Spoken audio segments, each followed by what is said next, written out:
प्रत्येक किल्ल्यावर रोज काही लढाई होत नसते.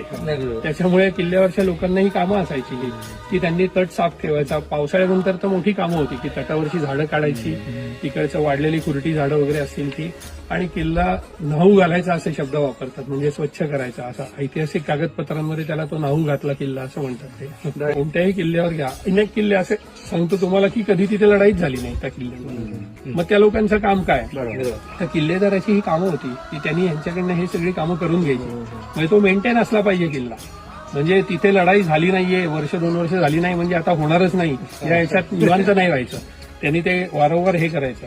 गडाची जी काही ऍडमिनिस्ट्रेटिव्ह सिस्टीम होती त्या सिस्टीममध्ये 3 माणसं महत्वाची असायची. एक म्हणजे किल्लेदार, ज्याला आपण हवालदार म्हणतो, त्याच्यानंतर सबनीस जो अकाउंट्स बघतो किल्ल्यावरचा, आणि तिसरा कारखानीस जो ही गडावरची स्ट्रक्चर जी आहे त्याची बांधकामं करतो. तर ही 3 माणसं जी गडावरची महत्वाची माणसं होती, आणि ही 3 माणसं गड चालवायचे. या तिघांच्या मिटिंग व्हायच्या आणि त्यातनं ठरायचं की उद्या एखाद्या किल्ल्यावर अटॅक केला कोणी तर आपल्याकडे वास्तू आपल्या सगळ्या मजबूत आहेत ना, हे कारखानी सांगायचा.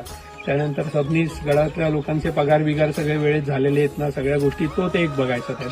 आणि किल्लेदार सगळं आपलं अम्युनेशन आणि यांचे या सगळ्या गोष्टी चांगल्या आहेत का, लोक तयार आहेत का वगैरे हे. आणि मग ते ठरवायचं की लढायचं का आपण किल्ल्यातनं सोडून निघून जायचं आणि मग नंतर परत येऊन किल्ला जिंकायचा वगैरे. तर ह्याच्यात बदल्या व्हायच्या लोकांच्या. हवालदाराची बदली दर 2 वर्षांनी. प्रत्येक किल्ल्यावर रोज काही लढाई होत नसते.